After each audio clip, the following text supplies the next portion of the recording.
Naku mga kababayan natin, breaking news po ito. Meron tayong nalaman na meron daw bagong ha, itatalagang mayor sa Davao City. Nakakagulat po ito. Ha? Kayo mga taga-Davaoenyo, papayag ba tayo niyan na mayroong niluluto ngayon sa Malacanang? Ayon dito sa ating source, mamaya ipapakita ko sa yung video na niluluto na nila ngayon kung sino daw ang magiging mayor sa Davao. Since wala naman daw si Tatay Digong at hindi naman daw babalik yon, no? Walang kakayahan daw or function na hindi nagagawa ng isang vice mayor ang kakayahan ng isang mayor, di ba? Kasi vice mayor lang daw si Mayor Baste. Kita niyo mga kabayan ha, dito nakikita natin pinapairal na talaga nila yung bendalo. Kaya nilang gawin lahat, di ba? Sa kanila yung kapangyarihan. Oh. Ngayon, nalaman natin dito sa video na to na talagang ginagawa na nila. Ha? 1 year ban daw ang tinagal. Kumbaga, palalagpasin na nilang 1 taon kasi ang ipapalit daw o itatalaga daw mayor sa Davao yung tumakbo nung nakaraang eleksyon. Oh. Hindi sinabi kung sino, pero malakas, no?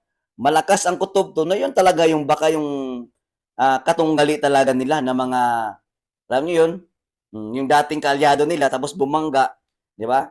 Kumalaban kasi nga, lalong-lalo na pag pera ang pinag-uusapan, di ba? Ngayon, pag nangyari ito mga kababayan, tsak gulo ito sa Davao City.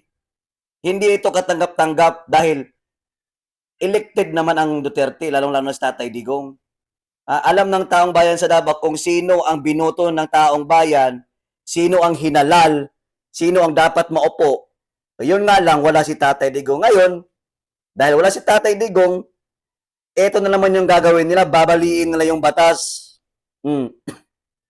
Magtatalaga sila ng mayor na ilalagay dyan, na kaalyado nila. Pwede ba yun? Pwede pala yung ganun? Di ba? Eh yun naman talaga yung kaugalian. Pag wala yung mayor, nandyan yung vice mayor. Di ba? Ganun naman mga kabayan natin. Kaya, pag nangyari to, gulo. Gulo ang kahinatnan dito sa Davao City. Ha? Dito na natin makikita na yung overpower ba, yung kapangyarihan nila na sobra-sobra na, no? Na gagawin ang lahat, mapasa kanila lang kung sino yung gusto nilang iupo. Parang ganun lang. Yung may mga natalo, ipapanalo, o gagamitin yung COMELEC, o di ba? O, pag hindi ka kalyado, kailangan kang mawala sa pwesto.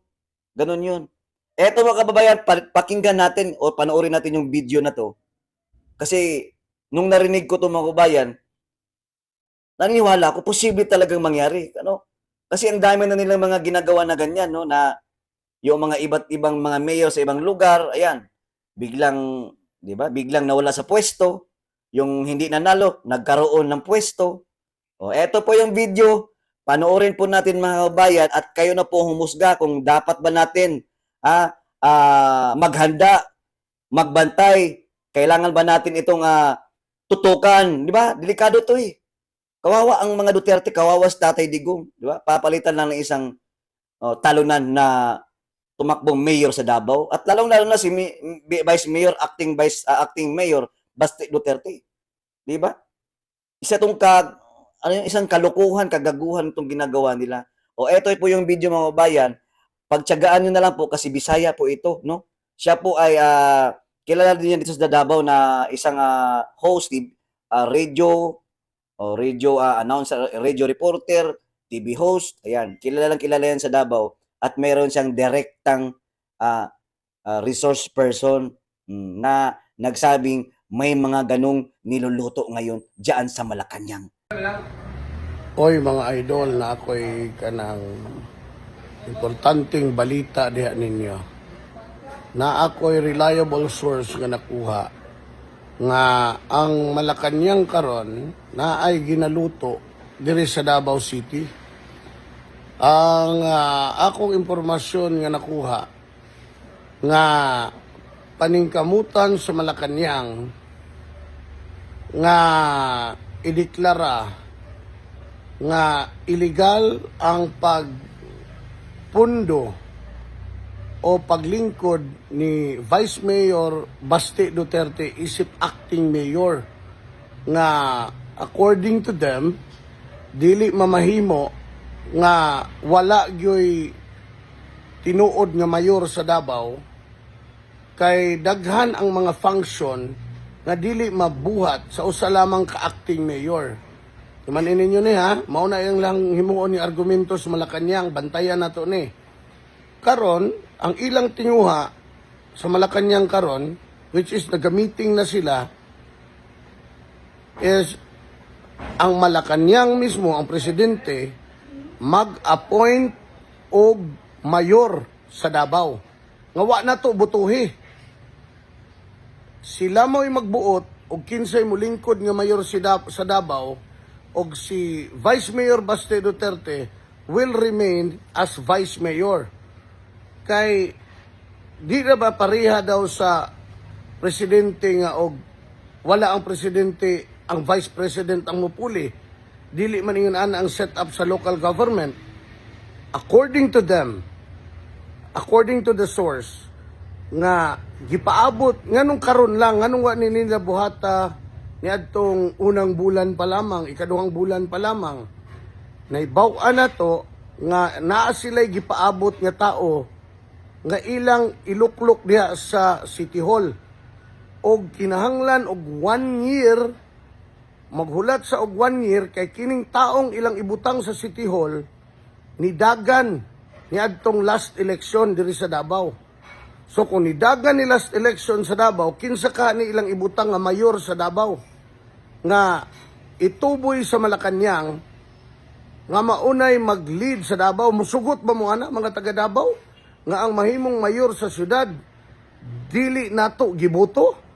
Ang ilang rason kay di na daw wa na day kapasidad si PRRD nga mulingkod isip mayor kay tuwa naman siya sa dahig. Og dili daw pwede ang vice mayor nga maghimong acting mayor hangtod sa 2028. Unang kinahanglan yun daw, according sa Malacañang, nga naay ilang ibutang nga mayor sa Davao. Nga wa na to butuhi. Kinsa ka ni? Inanta mo, gipaabot nila ang 1 year para malift ang 1 year ban sa mga nagdagan last election.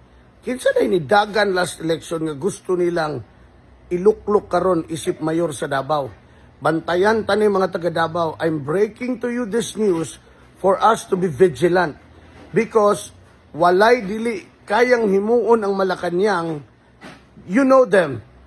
According to them, they can bend the law. Mauna ni ang buot nilang ipasabot. They will bend the law. Whatever law is it, they are the law. Og dako kayo ang chance nga himuon yun ni nila. Moabot yun ang time, og dili ta vigilant, og di ta mulihok ani, og di na to nipugngan, nga naay mulingkod nga mayor sa Davao, nga wa na to butuhi, wa taganahi, di na to gusto, pero ang Malacañang ang magbuot, og kinsa ilang gustong palingkurong mayor sa Davao. Musugot bata ani, kanang akong pangutana diha. Di ba nato ni pugnan, di ba ta magbantay ani, di ba ta maniguro nga ang kabubuton sa taga Davao ang matuman ug dili ang kabubuton sa Malacañang. Magbantay ta ini, karong adlaw lang yun ni na development, gi-break ko lang ni aron mag-igmat tang tanan. Kay basig sunod semana magmata na lang tag morning naanay bag-ong mayor ang Davao nga di nato magustuhan.